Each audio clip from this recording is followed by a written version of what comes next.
Zanzibar, Mombasa, Lamu. Trois villes dont le nom vous fait peut-être rêver, trois cités qui ponctuent la côte Swahili à l'est de l'Afrique sur l'océan Indien. Trois villes qui ont connu une immense richesse à partir du XVIe siècle grâce au commerce de l'or, de l'ivoire et surtout des esclaves. À la fin du XIXe siècle, le marchand de Zanzibar, Tipu Tip, était l'un des hommes les plus riches du continent. Il allait capturer ses esclaves au cœur du Congo et exploiter plus de 10 000 hommes dans ses plantations de clous de girofle.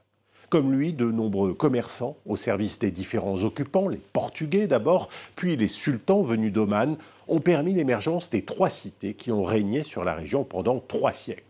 Mais la conquête britannique et l'abolition de l'esclavage dans l'Empire ont entraîné le déclin de la côte Swahili.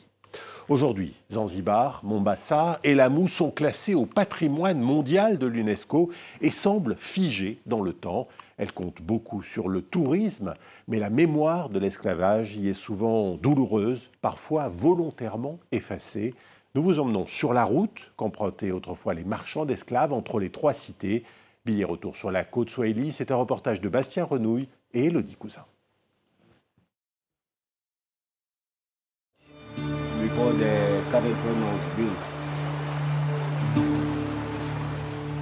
Zanzibar, un nom qui fait rêver les touristes du monde entier.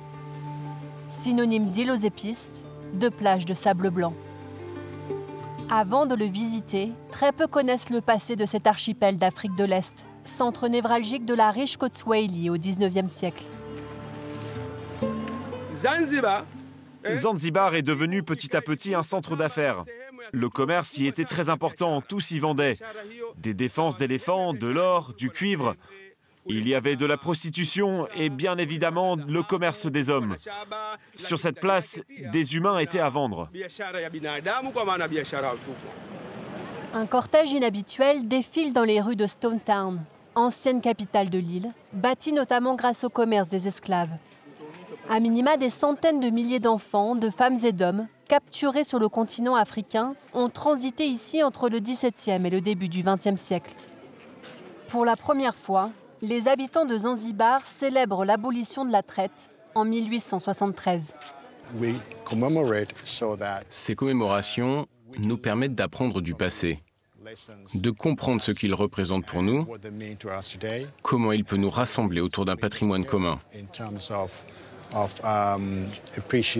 Elles doivent promouvoir ce patrimoine unique que nous avons à Zanzibar au niveau national, régional et international.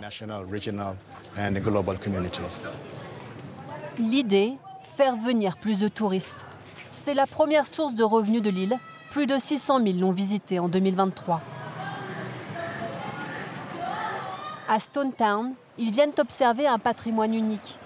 Lorsque la cité était à son apogée, d'immenses bâtisses en corail y ont vu le jour. Mais 2 siècles plus tard, et faute d'entretien régulier, la vieille ville s'effondre. Le gouvernement encourage à investir l'argent des visiteurs pour la sauvegarder.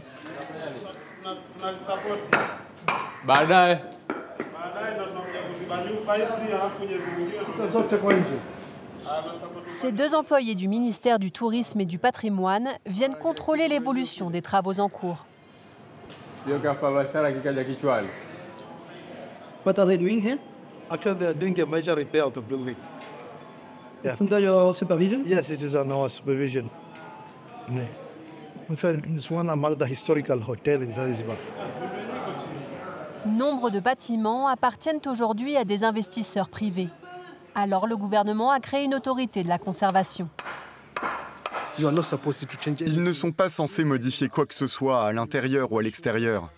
Ils doivent aussi s'assurer d'utiliser les mêmes matériaux qu'à l'époque.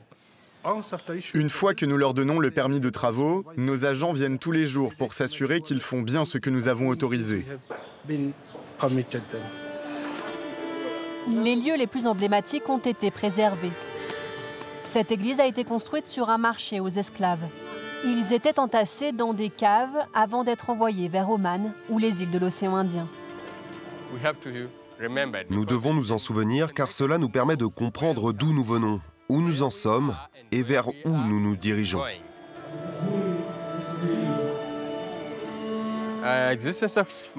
L'existence de monuments comme celui-ci s'additionne aux connaissances qu'ont les gens.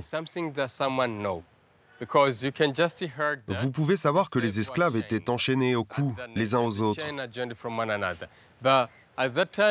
Mais il n'y a pas de photo de cela pour faire ressentir ce que cela signifiait. La population de l'île a compté jusqu'à 2/3 d'esclaves.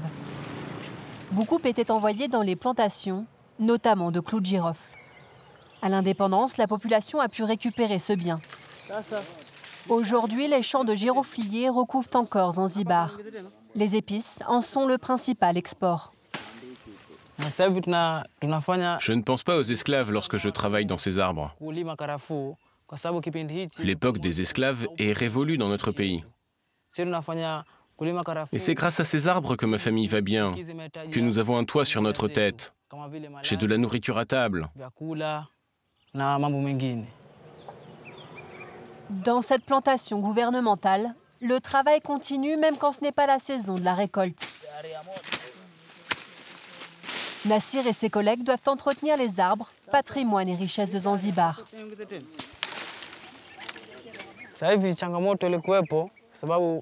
Notre unique problème, c'est que les girofliers qui ont été plantés sont vieux. Leurs fruits sont plus grands et moins bons. Aujourd'hui, le gouvernement nous aide à planter de nouveaux girofliers et à préparer la terre pour les reproduire.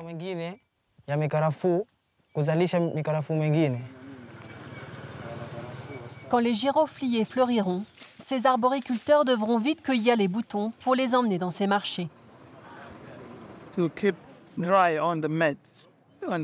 Nous les faisons sécher sur des tapis, à l'air libre pendant 3 à 5 jours en fonction du soleil. Et nous obtenons cela. Ensuite, nous les vendons aux autorités compétentes de Zanzibar et nous pouvons aussi les vendre aux visiteurs.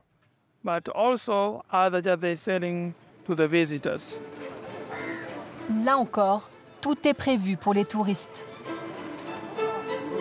En se réconciliant avec son histoire, Zanzibar tire profit de son patrimoine. Mais toute la côte Swahili n'a pas le même rapport à son passé.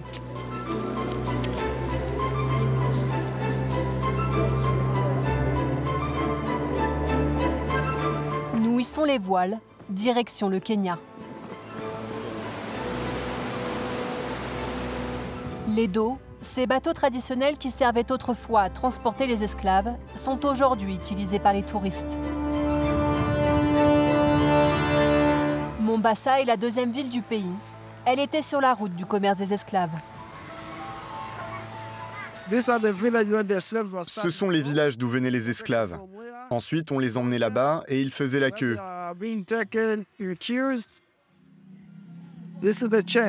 Voilà les chaînes qu'ils devaient porter avant de monter sur les bateaux qui les emmenaient en mer.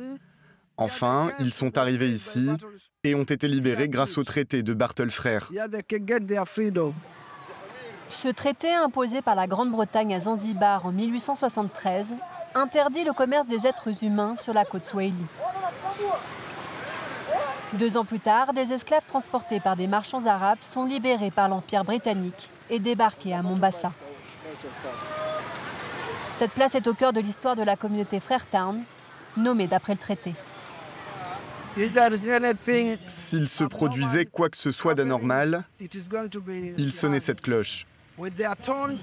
Elle faisait du bruit, et alors toute la communauté savait qu'il fallait se cacher.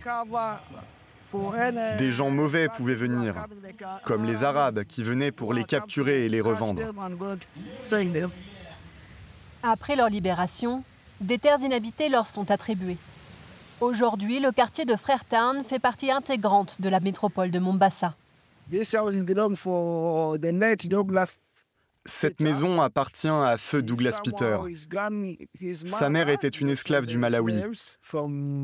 Ici, les esclaves venaient du Malawi, des Seychelles, de Sierra Leone, de Tanzanie ou encore du Mozambique. Cela a créé un mélange de différentes tribus.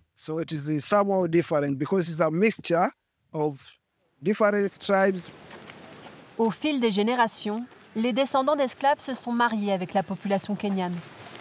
Intégrés, ils demeurent les héritiers d'un passé douloureux. Jones et son association recueillent leurs récits afin que l'histoire ne sombre pas dans l'oubli. Quand ils étaient capturés, on les enchaînait.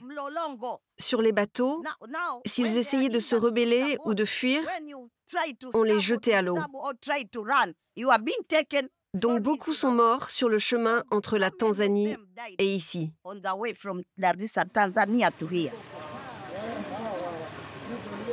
La parole de May est assez rare. Ils sont 5000 à faire partie de la communauté. Peu s'intéressent à leur passé. Jones tente de rassembler chez lui des archives. Les récupérer, c'est un devoir de mémoire. Je n'avais jamais vu ces photos avant, quand j'étais petit. Jusqu'à maintenant, en fait. Par exemple, j'ai appris récemment à quoi ressemblait l'église, quand ils ont commencé sa construction, ou comment les gens vivaient ici.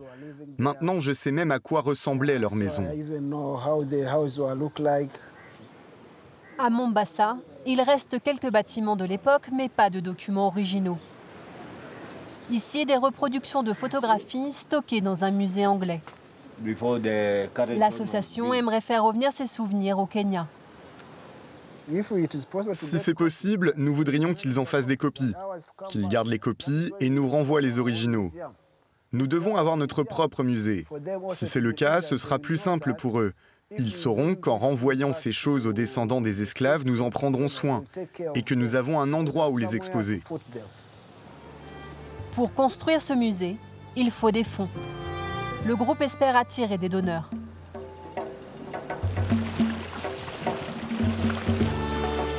C'est possible. Certains plus au nord y sont parvenus. Nous larguons les amarres et longeons la côte kenyane.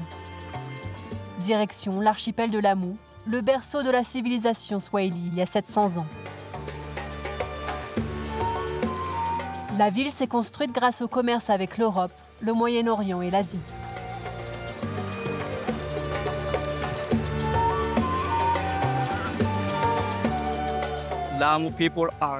Les habitants de Lamu sont hospitaliers. Vous savez, Lamu s'est construite en pensant que les visiteurs sont un atout. Donc quiconque vient à Lamu est le bienvenu.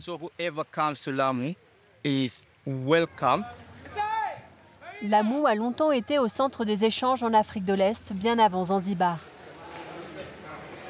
Ici aussi transitaient bois précieux, défense d'éléphants et esclaves. Depuis son apogée, la vieille ville est restée figée dans le temps. Ici, pas de voitures, mais des charrettes et des ânes. Quand les Britanniques sont arrivés, Lamu a perdu son statut de grand port commercial. Le port a été transféré à Mombasa et est devenu un point de commerce stratégique pour l'Afrique orientale britannique. Lamu est alors devenu un centre d'intérêt pour les touristes. Nous avons des publicités qui remontent aux années 40. Mohamed Mwenje est responsable des sites historiques de Lamu, et notamment de son musée, rénové en 2023.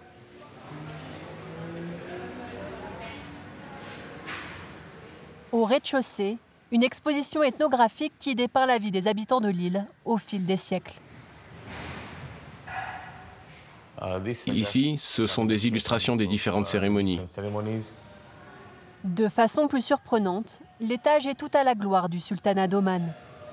Le pays a investi dans l'archipel autrefois sous sa protection en rénovant le musée.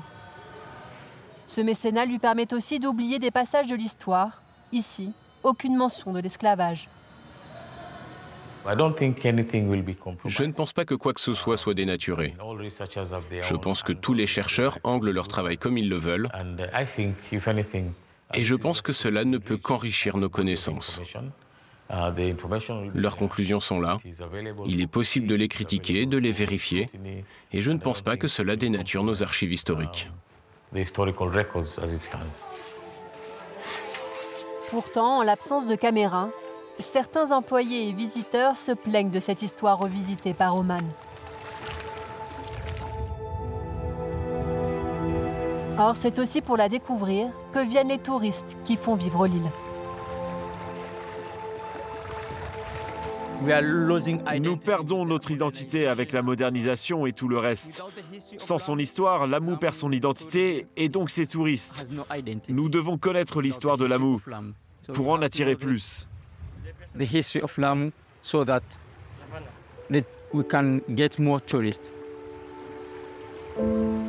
Zanzibar, Mombasa, Lamu. Une histoire aujourd'hui vécue et racontée différemment. 150 ans après l'interdiction du commerce des esclaves, la traite n'est pas oubliée. Mais pour qu'elle perdure, sa mémoire doit être entretenue.